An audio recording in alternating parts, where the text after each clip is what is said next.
DIP diet अभी तक करीब 22,000 पेशेंट्स ने यूज किया है। अब आपकी बारी है।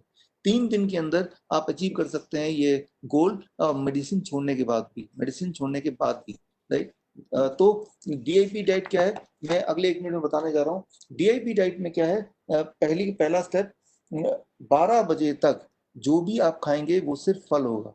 कोई भी 3 से 4 तरह के फल ले लीजिए, और जैसे पपीता है, संतरा है, वाटरमेलन है, सेब है। और अगर आप डायबिटीज पेशेंट हैं तो मीठे फल लीजिए, जैसे आम है, चीकू है, अंगूर है, अभी तो आम का सीजन है, ढेर सारा खाइए। अरे आम तो डॉक्टर ने मुझे मना किया था, 15 साल से मैं नहीं ले रहा हूँ, तो डायबिटीज ठीक हो गया होगा। तो अगर आम खाने से डायबिटीज होती है और आम नहीं ले रहे तो ठीक हो गया होगा? नहीं ठीक हुआ, तो इसका मतलब आम तो रिस्पॉन्सिबल नहीं है। जबकि इसका उल्टा, आप ढेर सारा खाइए और चेक कीजिए। हमारे पेशेंट ढेर सारा खा के जब दोबारा चेक करते हैं, उस दिन दवा भी नहीं लिया, इंसुलिन भी नहीं लिया, और जब देखते हैं ये तो रीजनेबल ठीक ठाक है ब्लड शुगर, तो कई बार लगता है कि वो ग्लूकोमीटर ही ठीक नहीं चल रहा। तो these things you can expect. तो 12 बजे तक आपको पेट भर के फल खाना है। कौन से वाले फल खाना है वो आपको चूज करना है। इसका मतलब ये कि रोटी, पराठा, ब्रेड, चाय, बिस्किट, ये सब चीजें बंद। तो मैं आपको भूखे रहने नहीं बोल रहा हूँ, मैं आपको बोल रहा हूँ कि आप पेट भर के सिर्फ और सिर्फ फल खाइए और ढेर सारा खाइए। वैरायटी कहाँ से आएगी? अरे फल भगवान ने वैरायटी वाली बनाई है, इतने सारे प्रकार हैं, तो रोज बदल बदल लाइए तो वैरायटी हो गई। वैसे भी रोज कहाँ वैरायटी लेते हैं आप देखिए, चाय पी रहे हैं, बिस्किट खा रहे हैं, तो पिछले 20 साल, 30 साल, 40 साल से सेम ही चीज तो कर रहे हैं। तो ह्यूमन बींग को वैरायटी चाहिए नहीं ना, इसका मतलब। जो लोग पराठे खाते हैं तो 30 हमेशा से बचपन से वही खा रहे हैं, और वैरायटी चाहिए तो फलों में तो वैरायटी होती है सीजन के हिसाब से। तो 12 बजे तक सिर्फ यही डाइट। अब आते हैं लंच पे। जब भी कभी आप लंच और डिनर के लिए बैठेंगे, देखिए इसमें 2 प्लेट लेके बैठिए, प्लेट 1 एंड प्लेट 2।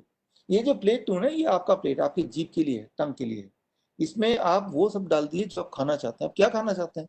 आप रोटी खाना चाहते हैं, चावल खाना चाहते हैं, आप सब्जी खाना चाहते हैं, दाल खाना चाहते हैं, पकौड़े खाना चाहते हैं, आप छोले भटूरे खाना चाहते हैं, पूरी सब्जी खाना चाहते हैं, पाव भाजी खाना चाहते हैं, उल्टा सीधा नूडल खाना चाहते हैं, जो भी खाना चाहते हैं आप यहाँ डाल दीजिए ढेर सारा। तो मैं ये बोलना चाह रहा हूँ, देखिए मैंने रिस्ट्रिक्ट नहीं किया कि आप ये मत खाइए वो मत खाइए, बल्कि मैं बोल रहा हूँ खाइए, ज्यादा खाइए, लेकिन इसको छूने से पहले, इस प्लेट को छूने से पहले प्लेट वन क्या है? 3 से 4 तरह की ऐसी सब्जी जो आप कच्चा खा सकते हैं, टमाटर, खीरा, मूली, गाजर, वो ले लीजिए। कितना, वो बड़ा इंपॉर्टेंट, कितनी quantity. Your body weight into 5। मान लीजिए आपका बॉडी वेट है 70 kg, इंटू 5 दैट बिकम 350 ग्राम, 350 ग्राम। इतना आप कच्चा सब्जी खाएंगे, कच्ची सब्जी, और उसके बाद ही ये छू सकते हैं। आप बोलेंगे इतना खा लूंगा तो पेट भर जाएगा। हाँ, पेट भर जाएगा पहले 3 दिन।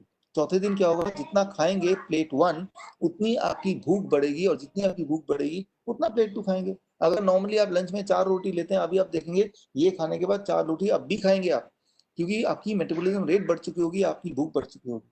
जब भी आप लंच और डिनर के लिए बैठेंगे, ये नियम आप दिमाग में रखिए कि पहले प्लेट 1 खाएंगे, उसके बाद ही प्लेट 2 छुएंगे, और डिनर 8 बजे से पहले खत्म कर लीजिए।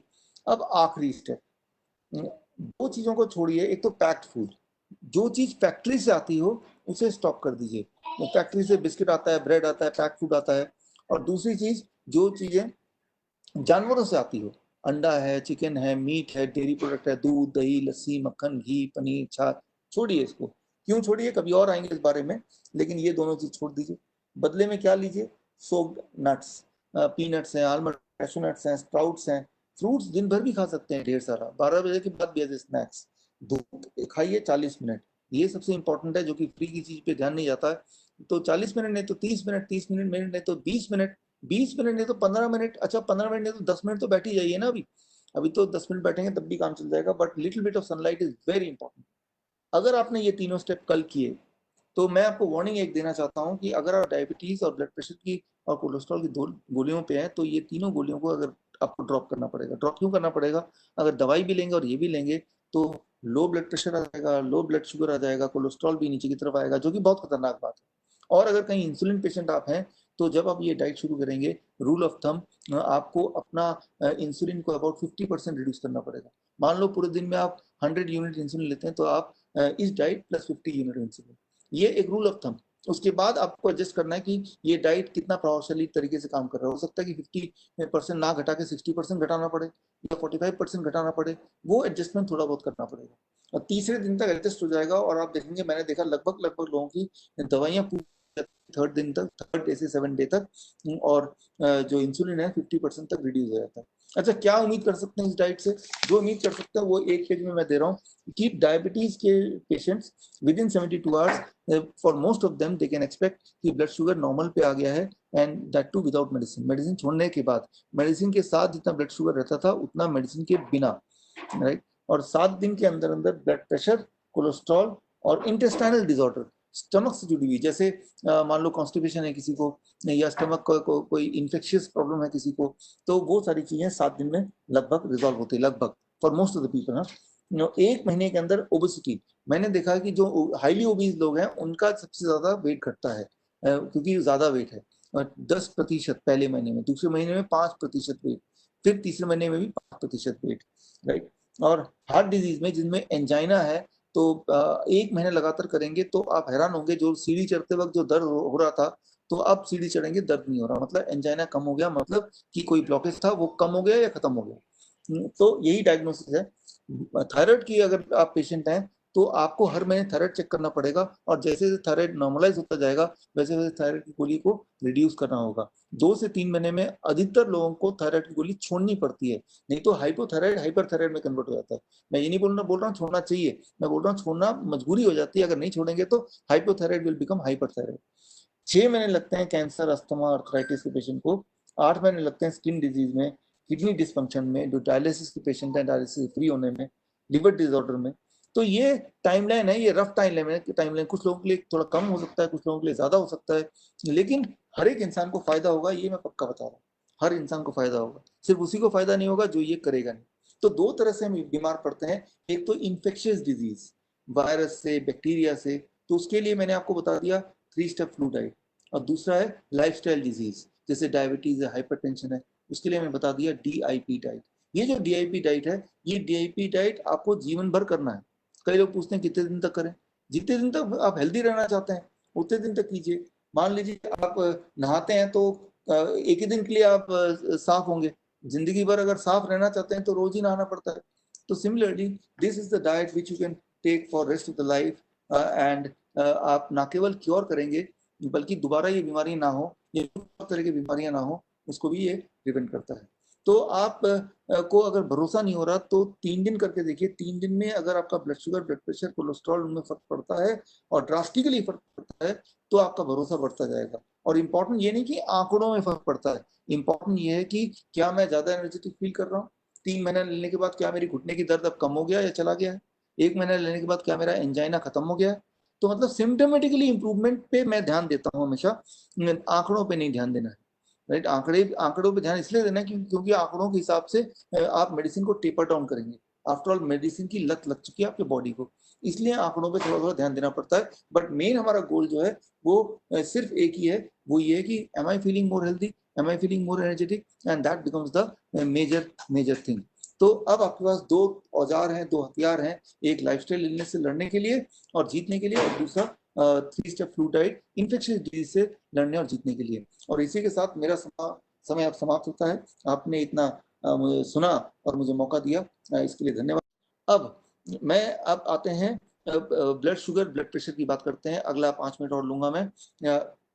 देखिए ब्लड शुगर में क्या है, जो मैंने देखा पेशेंट्स अपने पिछले कुछ सालों में, अबाउट 22,000 पेशेंट मैंने देखे हैं जहां जहां हमारे सेंटर में, सारे अगर पेशेंट को मिला दूं, डायबिटीज की बात, जब भी कोई पेशेंट आता है मेरे पास, बोलता है कि मुझे ब्लड शुगर मेंटेन करना है, मेरा ब्लड शुगर 125 होना चाहिए, मेरा ब्लड शुगर 150 होना चाहिए, मेरा ब्लड शुगर 100 होना चाहिए। उनके पास एक फैंटेसी नंबर है कि मुझे वो नंबर चाहिए। एक इंपॉर्टेंट बात याद रखिए कि भाई आप अपना गोल भूल रहे हैं। हमारा गोल ये नहीं कि एक नंबर आना चाहिए, हमारा गोल ये है कि मैं हेल्दी रहूं, मैं एनर्जेटिक फील करूं, मुझे ठीक से नींद आए।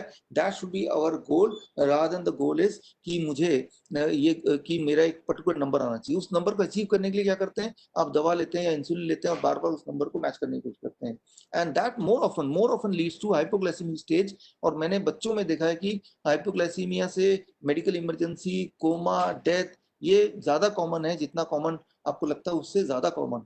मैंने बहुत करीब से देखा है ये सारी चीजें। तो कभी भी आपको ब्लड शुगर के नंबर पे नहीं भागना है।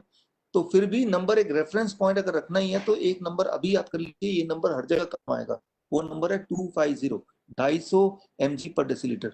राइट, बिना दवा के खाना खाने भर के खाने के 2 घंटे बाद चेक कीजिए, अगर 250 mg पर डेसीलीटर से नीचे आता है तो सब कोई चिंता नहीं है।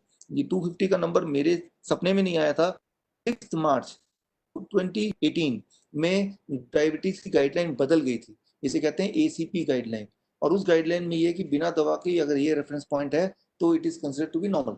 लेकिन ये रेफरेंस पॉइंट आपको नहीं होगा कोई डॉक्टर, क्योंकि इंडियन मेडिकल एसोसिएशन ने इस गाइडलाइन को एक्सेप्ट करने से मना कर दिया। सही बात है, क्योंकि एक्सेप्ट करने से मना इसलिए कर दिया, उन्होंने ही बोला कि भाई अगर ये गाइडलाइन लोगों को बता दें तो आप अपनी दवाइयां कम करते जाएंगे, बिकॉज दवाई पे ध्यान ना होके आपको लगेगा कि भाई थ्रेशोल्ड 250 है तो क्यों मैं दवाई लेके 100 कर दूं और बीमार भी रहूं, दवाई भी ज्यादा लूं। तो दवाई को, कोई भी ऐसी थेरेपी जिससे दवाई का उपयोग घट जाए या खत्म हो जाए, वो थेरेपी वहीं ब्लॉक हो जाता है। जिस तरह से 5,000 लोगों को ठीक करने के बाद भी, राइट, और गवर्नमेंट के लोगों को ठीक करने के बाद भी, तब भी ये 3 स्टेप डाइट लोगों को ना पता चले, उसके बहुत सारे प्रावधान किए, बट ये भारत विकास परिषद के माध्यम से अब लोगों को पता चलेगा, तो ये भी एक अच्छी बात है। तो 250 250, तो हमारा जो टारगेट है, अगर टारगेट रखना ही है तो 250 का रखना है ब्लड शुगर। अब ब्लड प्रेशर की बात करते हैं कि ब्लड प्रेशर का भी टारगेट 250। आप सोचिए कैसे ब्लड प्रेशर बिना दवा के 250 मतलब ब्लड प्रेशर चेक करते हैं सिस्टोलिक एंड डायस्टोलिक, ऊपर वाला और नीचे वाला।